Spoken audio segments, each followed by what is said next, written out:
এখন বাজে রাত্রির 2:45 আর আজকের আমার ছেলের 1.5 মাসের ভ্যাকসিন ছিল।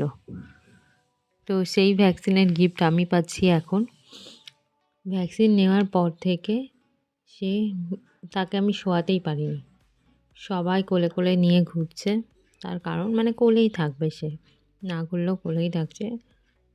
2 পা ব্যথা, 1 হাত ব্যথা, সে কোলেই ঘুমাচ্ছে। আজকে ভ্যাকসিন নেওয়ার পর থেকে সেরকম খাচ্ছেও না, সবার কোলে রয়েছে। এখন পড়েছে আমার ডিউটি। আমি প্রায় 12:30 থেকে এখন টানা জেগে আছি। এখন প্রায় 2:45 বাজতে চলল। এটা নতুন মায়েদের জন্য একটা স্পেশাল গিফট বলতে পারো। হয়তো সবারই এরকম অভিজ্ঞতা হচ্ছে আমার মতো। এটা লাইফের একটা অন্যরকম এক্সপিরিয়েন্স হচ্ছে।